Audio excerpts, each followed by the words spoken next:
নমস্কার from DC to RC Gobinda Biswas. আমাদের এখনকার আলোচ্য বিষয় আমরা কিভাবে মকপোল বা মহড়া ভোট পরিচালনা করব।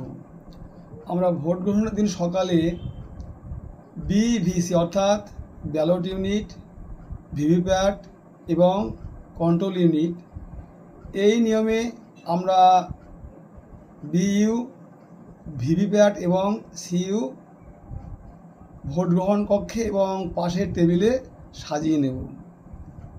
আমরা এর আগেই 5টার মধ্যে সমস্ত পোলিং এজেন্টদের ডেকে নেব এবং তারপরে আমরা মহড়া ভোট বা মক পোল করা শুরু করব।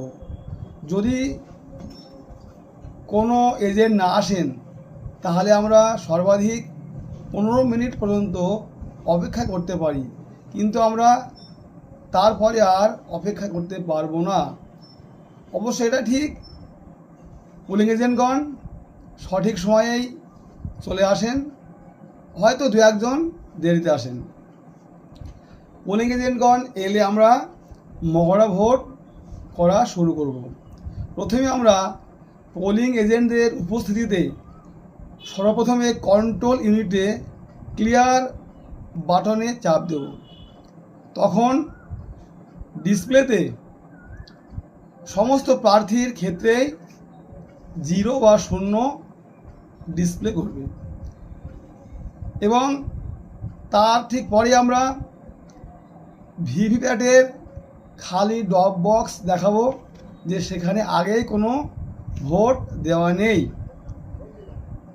এরপর আমরা ভোটদান কক্ষে ভোটদানের জন্য একজন পোলিং অফিসার এবং সব পোলিং এজেন্টদের থাকতে অনুরোধ করব।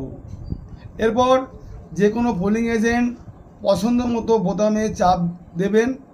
প্রত্যেকটি নীল বোতামে কমপক্ষে একবার করে চাপ দিতে হবে।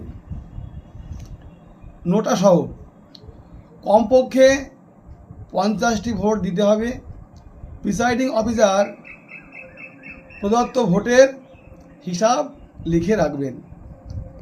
এরপরে কন্ট্রোল ইউনিটের প্রথমে ক্লোজ বাটন ও পরে রেজাল্ট বাটনে চাপ দিতে হবে।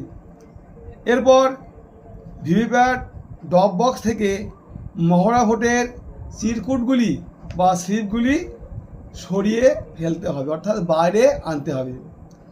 এরপর